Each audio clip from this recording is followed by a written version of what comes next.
सांख्य दर्शन के सृष्टि की प्रक्रिया में हमने देखा कि प्रकृति पुरुष के चैतन्य से चैतन्यवत हो जाती है और अपने भीतर से अनेक प्रकार की वस्तुओं का निर्माण करती है। इन वस्तुओं में जीवों का शरीर, मन, बुद्धि, अहंकार, इंद्रियां, साथ ही साथ बाहर के जितने विषय हैं सभी सम्मिलित हैं। प्रकृति में अहंकार के कारण अनेक जीवों का जन्म होता है। ये अहंकार भी अनेक होते हैं।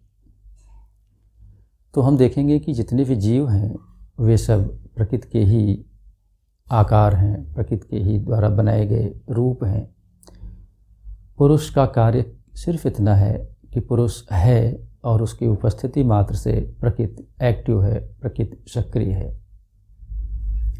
अब सांख्य ने इन जीवों की अनेकता के आधार पर यह प्रमाणित करने का प्रयास किया कि पुरुष भी अनेक हैं। तो आज हम यह देखेंगे कि क्या जीवों की अनेकता के आधार पर पुरुष की अनेकता को प्रमाणित किया जा सकता है। सांख्य दर्शन पुरुष की अनेकता के सिद्धांत को देता है। इसमें जो वह तर्क प्रस्तुत करता है उसे हम 3 भागों में बांटते हैं।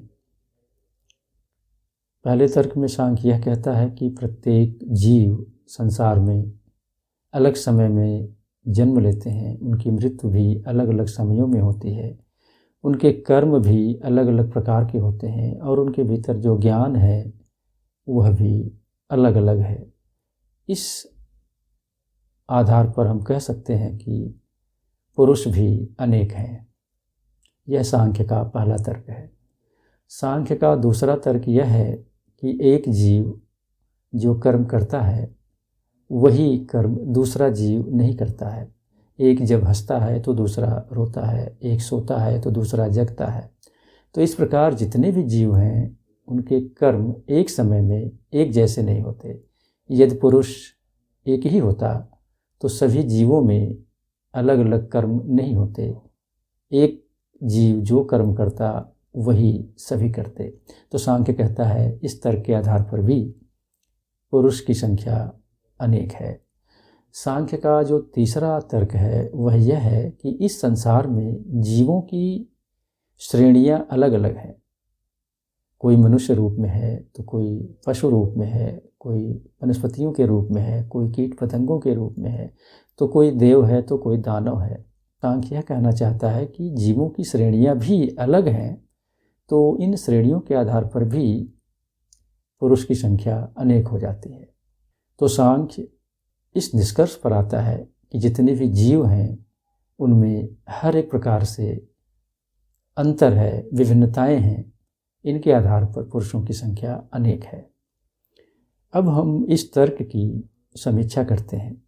सांख्य दर्शन में जीव और पुरुष तत्व में अंतर नहीं किया गया।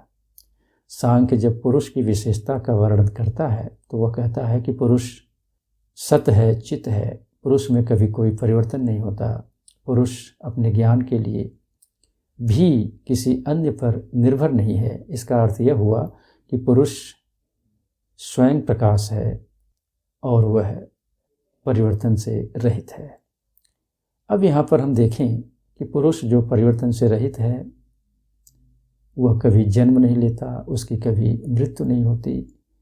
अज्ञान के कारण, अविवेक के कारण वह प्रकृति के रूप भेदों से अपने को एक करता है और अपने को जीव के रूप में मानकर जन्म और मृत्यु को अनुभव करता है। यहाँ पर यह ध्यान देने की बात है, जन्म और मृत्यु को अनुभव करने वाला है, न कि जन्म और मृत्यु को प्राप्त करने वाला।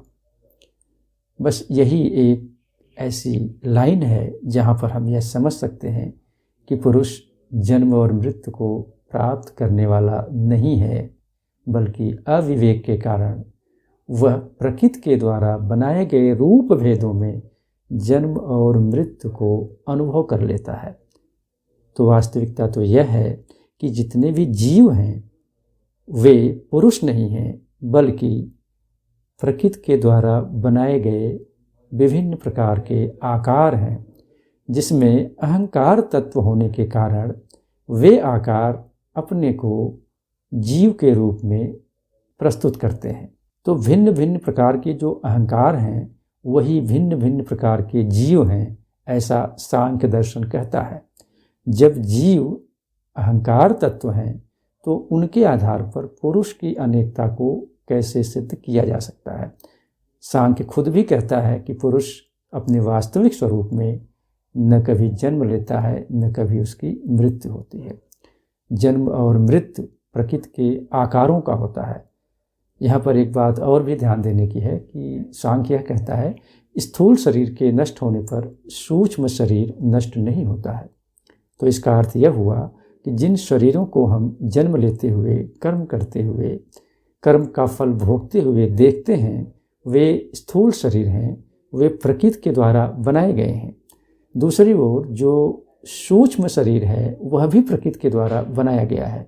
स्थूल शरीर के कर्मों से, स्थूल शरीर के ज्ञान से हम पुरुष को नहीं समझ सकते हैं, क्योंकि स्थूल शरीर प्रकृति द्वारा बना हुआ है, वह नष्ट होता है। जब वह नष्ट होता है तो सूक्ष्म शरीर दूसरे स्थूल शरीर को ग्रहण करता है, न कि पुरुष दूसरे स्थूल शरीर को ग्रहण करता है।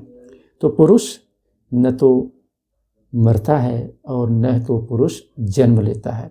तो सांख्य का यह कहना कि जितने भी जीव हैं वे जन्म लेते हैं अलग अलग समयों में, वे अलग अलग समयों में मरते हैं, उनके अलग अलग कर्म होते हैं, यह सब प्रकृति के द्वारा किए जा रहे हैं, न कि पुरुष के द्वारा।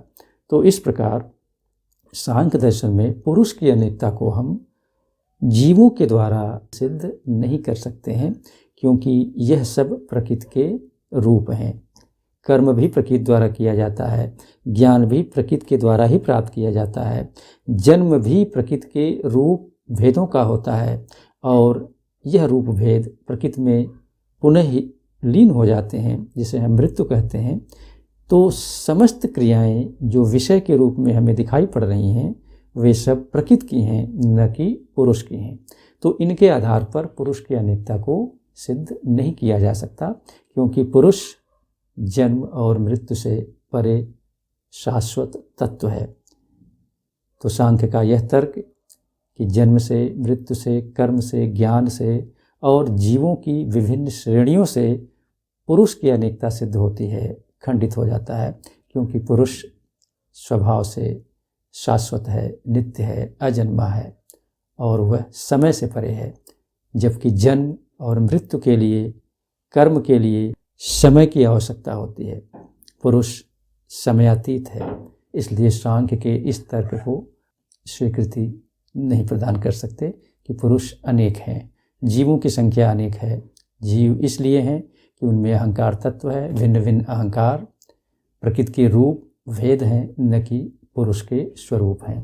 तो इसलिए सांख्य दर्शन में पुरुष की अनेकता का सिद्धांत तर्कतः प्रमाणित नहीं हो सकता।